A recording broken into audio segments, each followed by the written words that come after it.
The third lesson, the expansion of the self.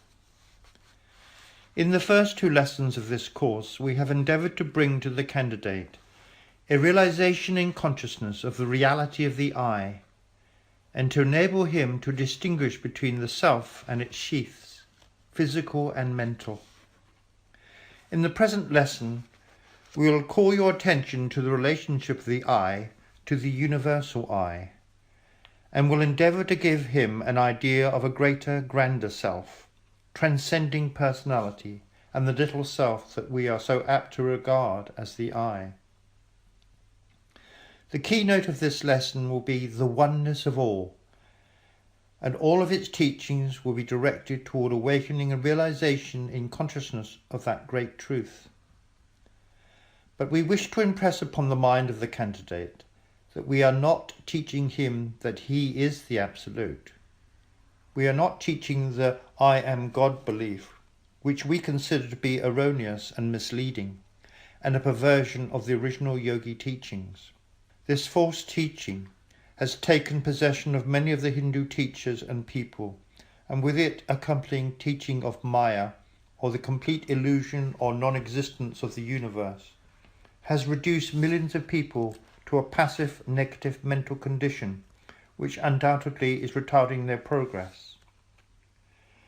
Not only in India is this true, but the same facts may be observed among the pupils of the Western teachers who have embraced this negative side of the Oriental philosophy.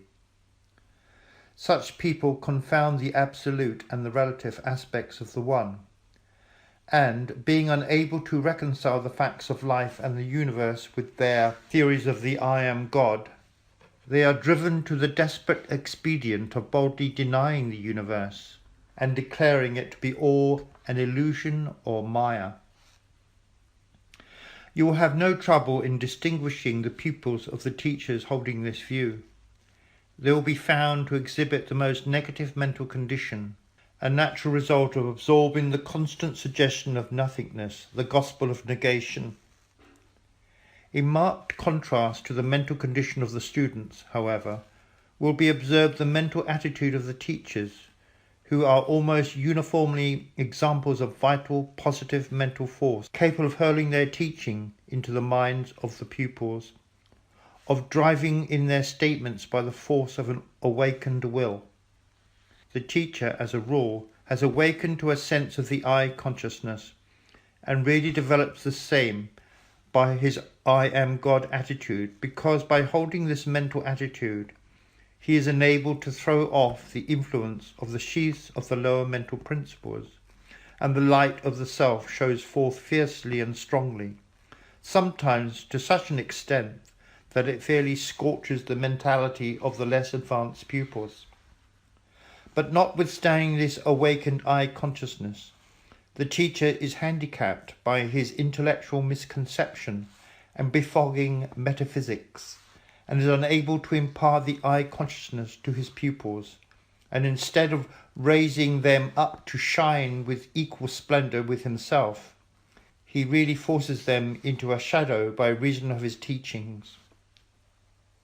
Our students, of course, will understand that the above is not written in the spirit of carping criticism or fault-finding.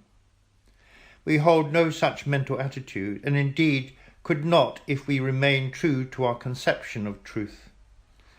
We are mentioning these matters simply that the student may avoid the I am God pitfall, which awaits the candidate just as he has well started on the path.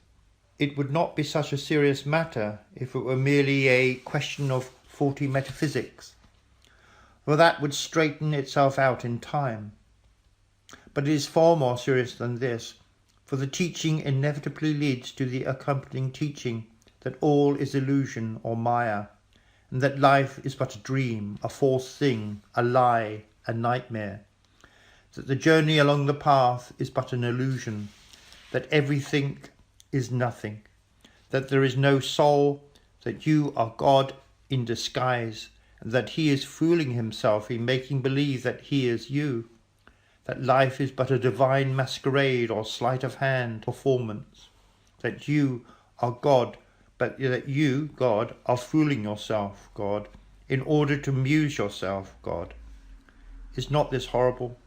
And yet it shows to what a length the human mind will go before it will part with some pet theory of metaphysics with which it has been hypnotized. Do you think that we have overdrawn the picture?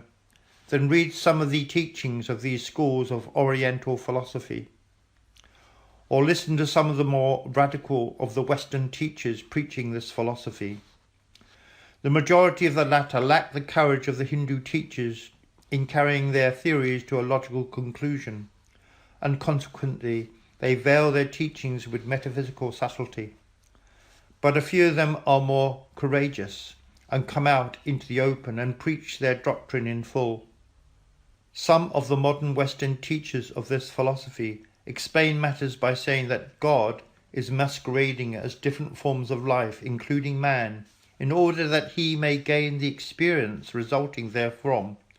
For though he has infinite and absolute wisdom and knowledge, he lacks the experience that comes only from actually living the life of the lowly forms, and therefore he descends thus in order to gain the needed experience. Can you imagine the Absolute possessed of all possible knowledge and wisdom, feeling the need of such petty experience and living the life of the lowly forms, including man, in order to gain experience? To what depths do these vain theories of man drive us? Another leading Western teacher who has absorbed the teaching of certain branches of the Oriental philosophy, who possesses the courage of his convictions, boldly announces that you yourself are the totality of being, and with your mind alone create, preserve, and destroy the universe, which is your own mental product. And again, the last mentioned teacher states, the entire universe is a bagatelle illustration of your own creative power, which you are now exhibiting for your own inspection. By their fruits shall you know them, is a safe rule to apply to all teachings.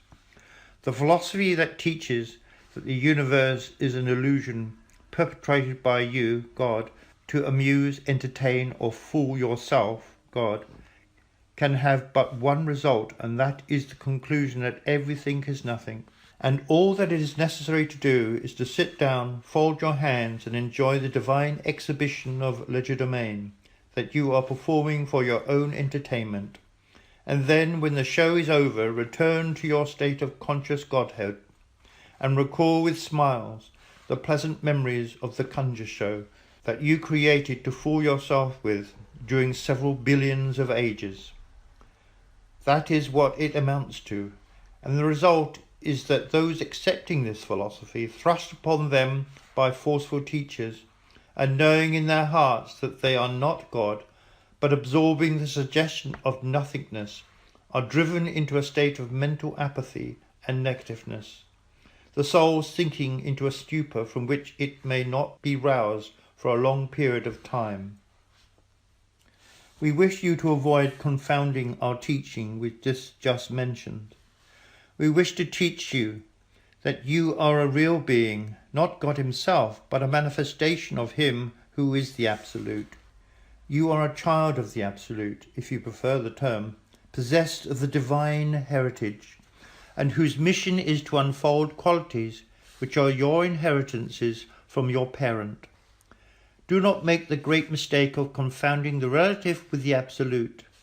Avoid this pitfall into which so many have fallen. Do not allow yourself to fall into the slough of despond, and wallow in the mud of nothingness, and to see no reality except in the person of some forceful teacher who takes the place of the absolute in your mind. But raise your head and assert your divine parentage and your heritage from the absolute, and step out boldly on the path, asserting the I. We must refer the candidate back to our advanced course for our teachings regarding the absolute and the relative. The last 3 lessons of that course will throw light upon what we have just said. To repeat the teaching at this point would be to use space which is needed for the lesson before us. And yet, while the I is not God the Absolute, it is infinitely greater than we have imagined it to be before the light dawned upon us. It extends itself far beyond what we have conceived to be its limits. It touches the universe at all points, and is in the closest union with all of life.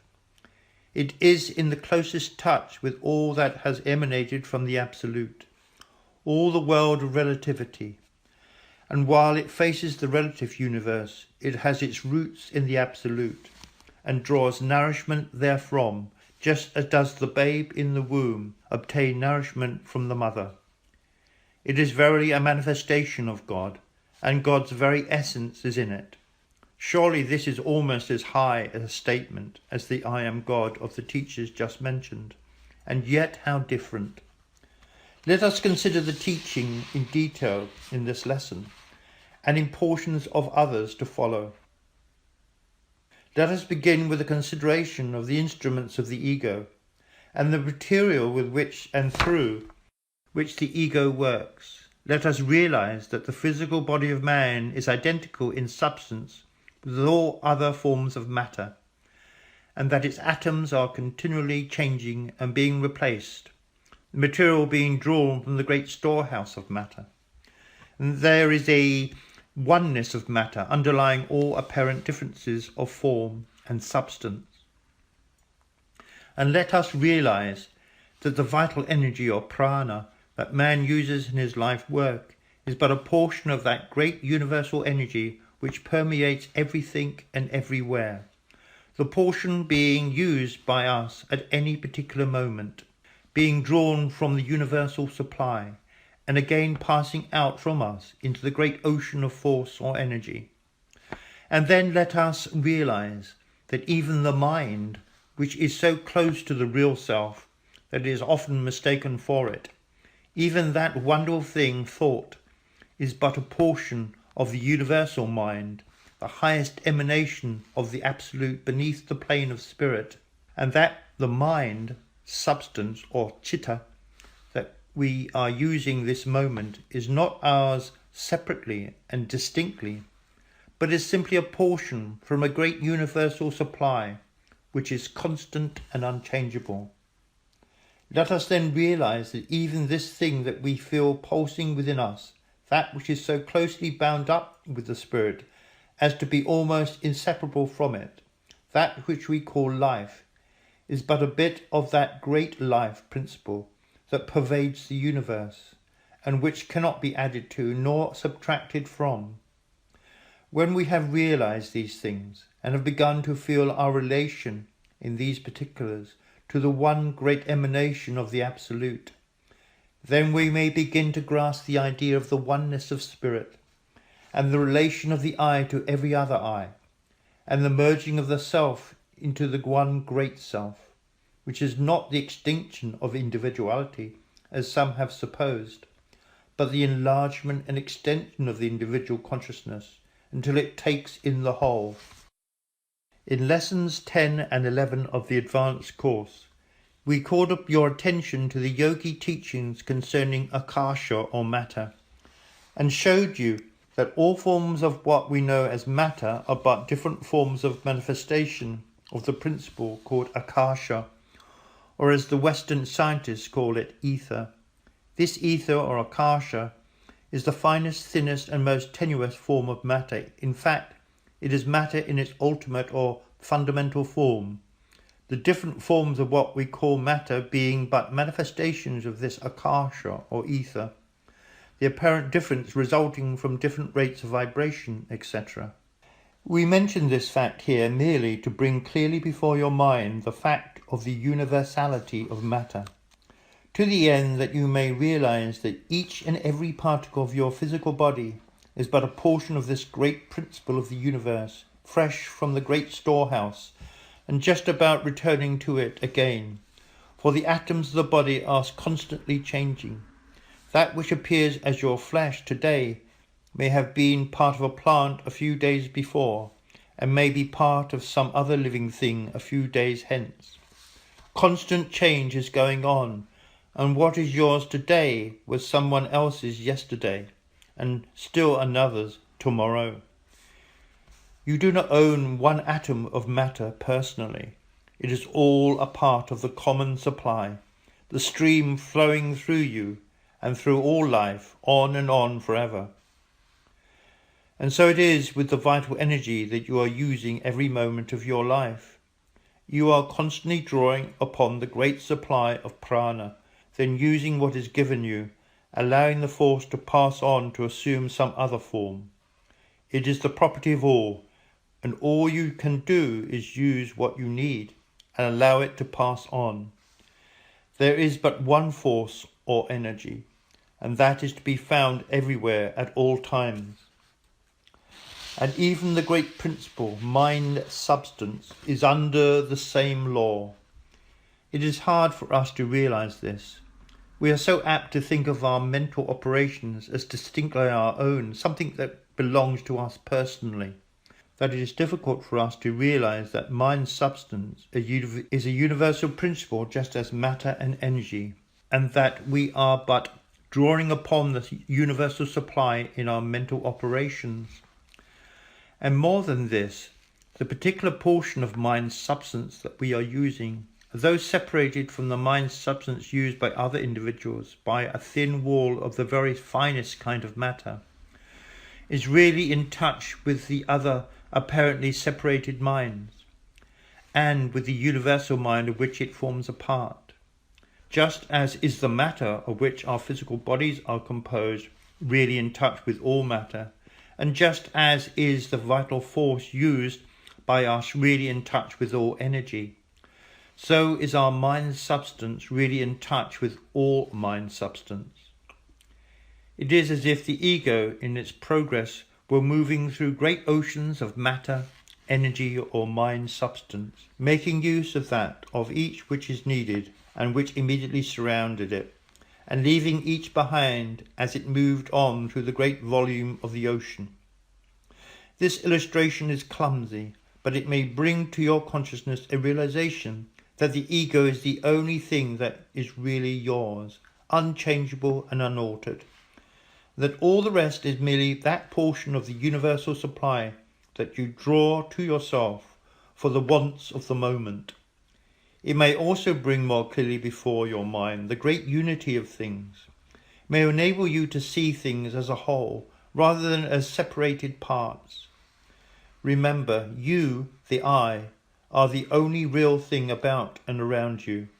All that has permanence, and matter, force, and even mind substance are but your instruments for use and expression. There are great oceans of each surrounding the I as it moves along. It is well for you to bear in mind the universality of life. All of the universe is alive, vibrating and pulsating with life and energy and motion. There is nothing dead in the universe. Life is everywhere and always accompanied by intelligence. There is no such thing as a dead, unintelligent universe. Instead of being atoms of life floating in a sea of death, we are atoms of life surrounded by an ocean of life, pulsating, moving, thinking, living. Every atom of what we call matter is alive. It has energy or force with it, and is always accompanied by intelligence and life.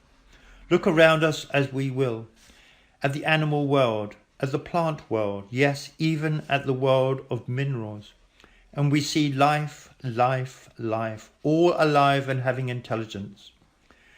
When we are able to bring this conception into the realm of actual consciousness, when we are able to not only intellectually accept this fact, but to even go still further and feel and be conscious of this universal life on all its sides, then we are well on the road to attaining the cosmic consciousness. But all these things are but steps leading up to the realization of the oneness in spirit on the part of the individual.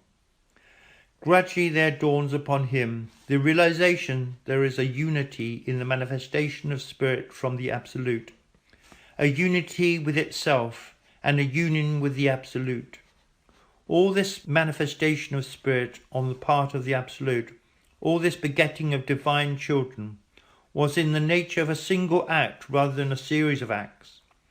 if we may be permitted to speak of the manifestation as an act. Each ego is a centre of consciousness in this great ocean of spirit.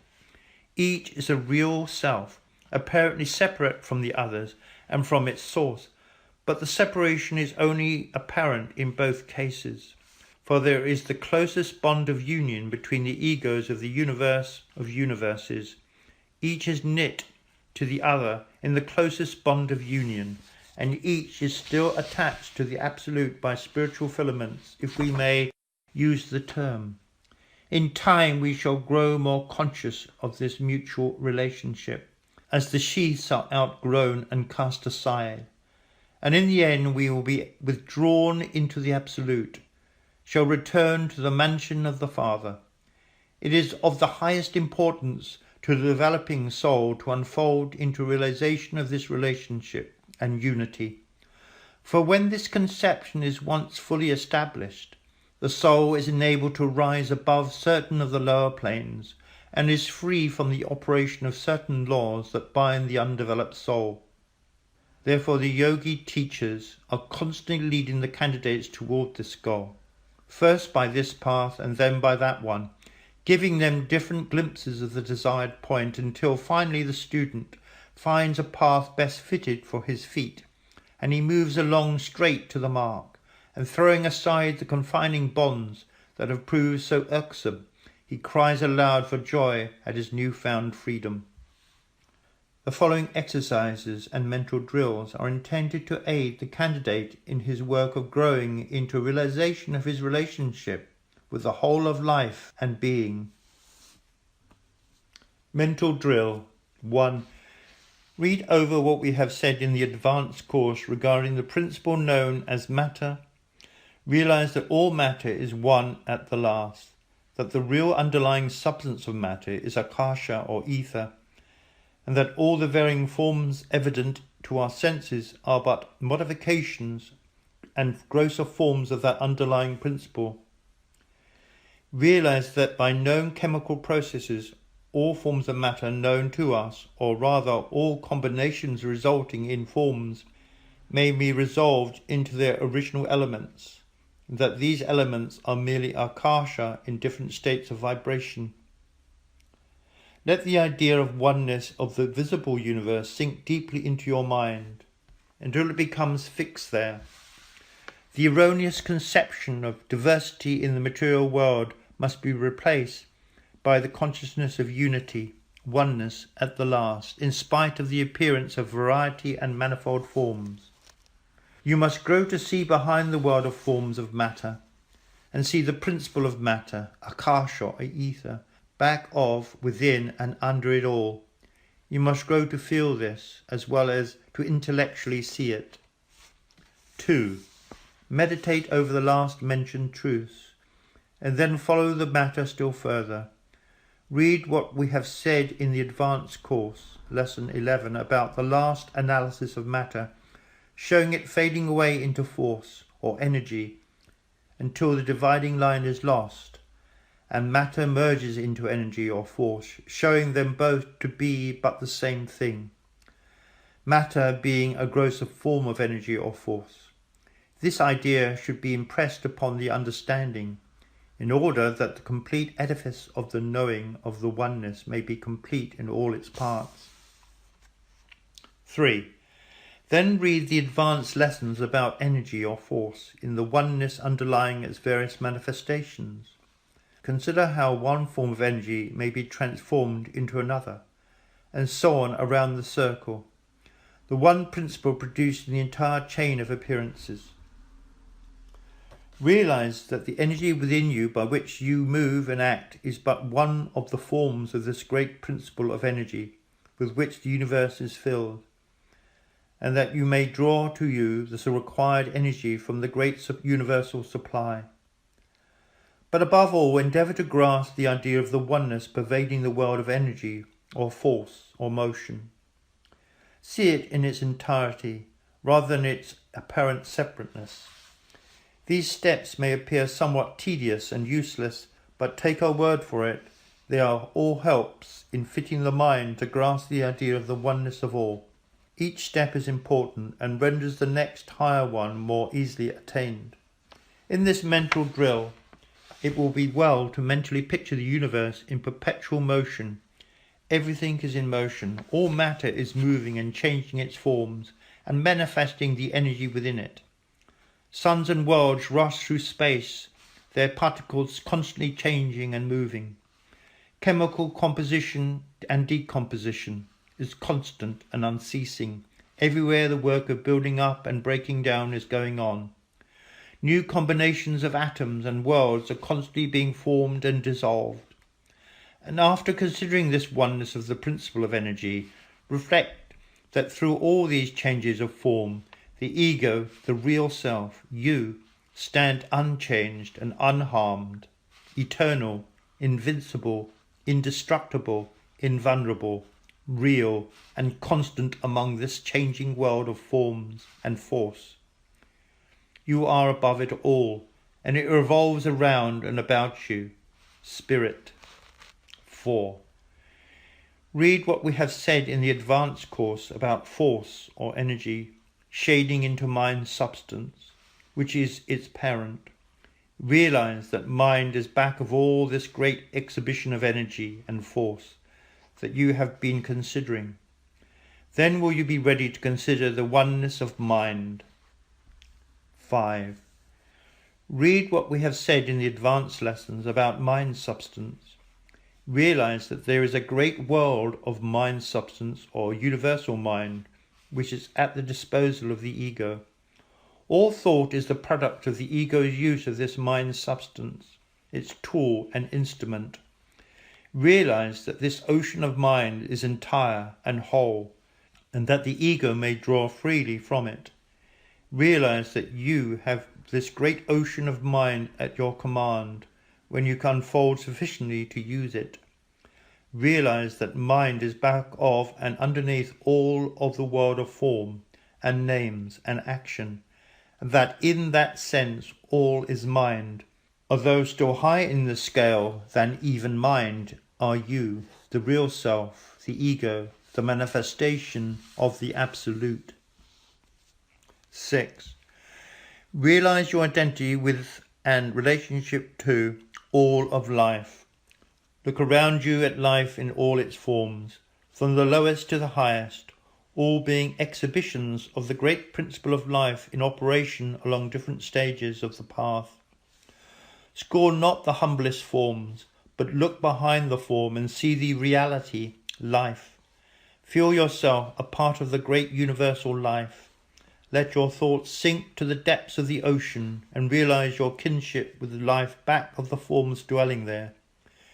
Do not confound the forms, often hideous from your personal point of view, with the principle behind them. Look at the plant life and the animal life, and seek to see behind the veil of form into the real life behind and underneath the form. Learn to feel your life throbbing and thrilling with the life principle in these other forms, and in the forms of those of your own race. Gaze into the starry skies and see there the numerous suns and worlds, all peopled with life in some of its myriad forms, and feel your kinship to it. If you can grasp this thought and consciousness, you will find yourself at one-ment with those whirling worlds, and instead of feeling small and insignificant by comparison, you will be conscious of an expansion of self, until you feel that in those circling worlds is a part of yourself, that you are there also, while standing upon the earth, that you are akin to all parts of the universe, nay more, that they are as much your home as is the spot upon which you are standing. You will find sweeping upon you a sense of consciousness that the universe is your home, not merely a part of it as you had previously thought. You will experience a sense of greatness and of broadness and grandness such as you have never dreamed of. You'll begin to realize at least a part of your divine inheritance, and to know indeed that you are a child of the infinite, the very essence of your divine parent being in the fibers of your being. At such times of realization, one becomes conscious of what lies before the soul in its upward path, and how small the greatest prizes that the earth has to offer are when compared with some of those things before the soul, as seen by the eyes of the spiritual mind in moments of clear vision. You must not dispute these visions of the greatness of the soul, but must treat them hospitably, coming to you from the regions of your spiritual mind which are unfolding into consciousness. 7. The highest step in this dawning consciousness of the oneness of all is the one in which is realized that there is but one reality, and at the same time the sense of consciousness that the I is in that reality. It is most difficult to express this thought in words, for it is something that must be felt rather than seen by the intellect. When the soul realizes that the spirit within it, at the last, the only real part of it, and that the Absolute and its manifestation as spirit is the only real thing in the universe, a great step has been taken. But there is still one higher step to be taken before the full sense of the oneness and reality comes to us. That step is the one in which we realize the identity of the I with the great I of the universe. The mystery of the manifestation of the Absolute in the form of the Spirit is veiled from us. The mind confesses its inability to penetrate behind the veil shielding the Absolute from view, although it will give us a report of its being conscious of the presence of the Absolute, just at the edge of the boundary line.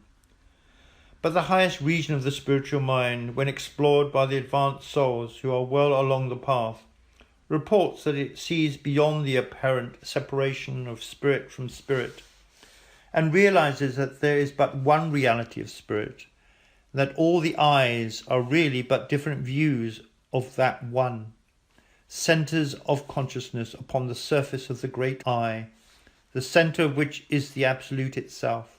This certainly penetrates the whole region of the spiritual mind, and gives us all the message of oneness of the spirit, just as the intellect satisfies us with its message of the oneness of matter, energy and mind. The idea of oneness permeates all planes of life. The sense of reality of the I is apparent to you in the moments of your clearest mental vision, is really the reflection of the sense of reality underlying the whole. It is the consciousness of the whole manifesting through your point or center of consciousness. The advanced student or initiate finds his consciousness gradually enlarging until it realizes its identity with the whole. He realizes that under all the forms and names of the visible world, there is to be found one life, one force, one substance, one existence, one reality, one. And instead of his experiencing any sense of the loss of identity or individuality, he becomes conscious of an enlargement, of an expansion of individuality or identity. Instead of feeling himself absorbed in the whole, he feels that he is spreading out and embracing the whole. This is most hard to express in words, for there are no words to fit the conception, and all that we can hope to do is to start into motion by means of our words the vibrations that will find a response in the minds of those who read the words, to the end that they will experience the consciousness which will bring its own understanding. This consciousness cannot be transmitted by words proceeding from the intellect, but vibrations may be set up that will prepare the mind to receive the message from its own higher planes. Even in the early stages of this dawning consciousness, one is enabled to identify the real part of himself with the real part of all the other forms of life that pass before his notice. In every other man, in every animal, in every plant, in every mineral, he sees behind the sheath and form of appearance an evidence of the presence of the spirit, which is akin to his own spirit, yea, more than akin, for the two are one. He sees himself in all forms of life, in all times, in all places. He realizes that the real self is everywhere present and everlasting, and that life within himself is also within all the universe, in everything, for there is nothing dead in the universe, and all life in all its varying phases is simply the one life, held, used, and enjoyed in common by all. Each ego is a centre of consciousness in this great ocean of life, and while apparently separate and distinct, is really in touch with the whole and with every apparent part. It is not our intention in this lesson to go into the details of this great mystery of life, or to recite the comparatively little of the truth that the most advanced teachers and masters have handed down. This is not the place for it. It belongs to the subject of Jnana Yoga rather than Raja Yoga, and we touch upon it here not for the purpose of trying to explain the scientific side of it to you, but merely in order that your minds may be led to take up the idea and gradually manifest it in conscious realization. There is quite a difference between the scientific intellectual teaching of Jnana Yoga, whereby the metaphysical and scientific sides of the yogi teachings are presented to the minds of the students in a logical, scientific manner, and the methods of Raja Yoga, in which the candidate is led by degrees to a consciousness outside of mere intellectual belief of his real nature and powers. We are following the latter plan, for this course is a course in Raja Yoga. We are aiming to present the matter to the mind in such a manner that it may prepare the way for the dawning consciousness, by brushing away the preconceived notions and prejudices and allowing a clean entrance for the new conception. Much that we have said in this lesson may appear, on the one hand, like useless repetition, and, on the other hand, like incomplete presentation of scientific side of the yogi teachings. But it will be found in time the effect has been that the mind of the student has undergone a change from the absorbing of the idea of the oneness of life and the expansion of the self. The candidate is urged not to be in too much of a hurry. Development must not be forced. Read what we have written and practice the mental drills we have given, even if they may appear trifling and childish to some of you. We know what they will do for you, and you will agree with us in time. Make haste slowly. You will find that the mind will work out the matter, even though you may be engaged in ordinary work and have forgotten the subject for the time. The greater portion of mental work is done in this way, while you are busy with something else or even asleep, for the subconscious portion of the mind works along the lines pointed out for it and performs its task. As I have said, the purpose of this lesson is to bring you in the way of the unfoldment of consciousness, rather than to teach you the details of the scientific side of yogi teachings. Development is the keynote of Raja Yoga, and the reason that we wish to develop this sense of the reality of the I and the expansion of self at this place is that thereby you may assert your mastery over matter, energy and mind. Before you may mount your throne as king, you must fully realize in consciousness that you are the reality in this world of appearances. You must realize that you, the real you, are not only existent and real, but you are in touch with all else that is real, and that the roots of your being are grounded in the Absolute itself.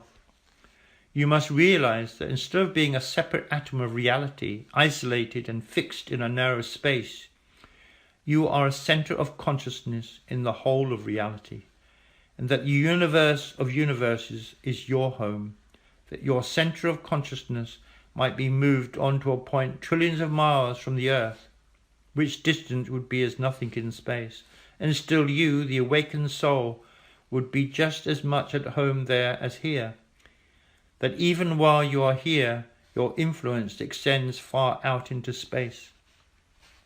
Your real state, which will be revealed to you gradually throughout the ages, is so great and grand that your mind in its present state of development cannot grasp even the faint reflection of that glory. We wish you to try to form at least a faint idea of your real state of being, in order that you may control the lower principles by the force of your awakened will, which will depends upon your degree of consciousness of the real self. As man grows in understanding and consciousness of the real self, so does his ability to use his will grow. Will is the attribute of the real self. It is well that this great realization of the real self brings with it love for all of life and kindness, for were it not so, the will that comes to him who grows into realization of his real being could be used to great hurt of those of the race who had not progressed so far, their relative hurt being mean, for in the end and at the last no soul is ever really hurt. But the dawning power brings with it greater love and kindness, and the higher the soul mounts, the more it is filled with the higher ideals, and the more does it throw from it the lower animal attributes. It is true that some souls growing into consciousness of their real nature without understanding what it all means may commit the error of using the awakened will for selfish ends, as may be seen in the cases of the black magicians spoken of in the occult writings, and also in the cases of well-known characters in history and in modern life who manifest an enormous will which they misuse. All of this class of people of great will have stumbled or grown blindly into a consciousness or partial consciousness of the real nature, but lack the restraining influence of the higher teachings. But such misuse of the will brings pain and unrest to the user, and he is eventually driven into the right road. We do not expect our students to grasp fully this idea of the expansion of self. Even the highest grasp it only partially. But until you get a glimmering of the consciousness, you will not be able to progress far on the path of Raja Yoga. You must understand what you are before you are able to use the power that lies dormant within you. You must realize that you are the master before you can claim the powers of the master and expect to have your commands obeyed. So bear patiently with us, your teachers, while we set before you the lessons to be learned, the tasks to be performed. The road is long and is rough in places. The feet may become tired and bruised, but the reward is great, and there are resting places along the path. Be not discouraged if your progress seems slow, for the soul must unfold naturally as does the flower, without haste, without force. And be not dismayed or affrighted if you occasionally catch a glimpse of your higher self. As M.C. says in her notes on Light on the Path, to have seen thy soul in its bloom is to have obtained a momentary glimpse in thyself of the transfiguration which shall eventually make thee more than man. To recognize is to achieve the great task of gazing upon the blazing light without dropping the eyes, not falling back into terror as though before some ghastly phantom. This happens to some, and so when the victory is all but won, it is lost. Peace be with thee. Mantram affirmation for the third lesson. There is but one ultimate form of matter, one ultimate form of energy, one ultimate form of mind. Matter proceeds from energy, and energy from mind, and all are emanation of the Absolute, threefold in appearance but one in substance. There is but one life, and that permeates the universe, manifesting in various forms, but being at the last but one. My body is one with the universal matter. My energy and vital force is one with the universal energy. My mind is one with the universal mind. My life is one with the universal life. The Absolute has expressed and manifested itself in spirit, which is the real I, overshadowing and embracing all the apparently separate I's.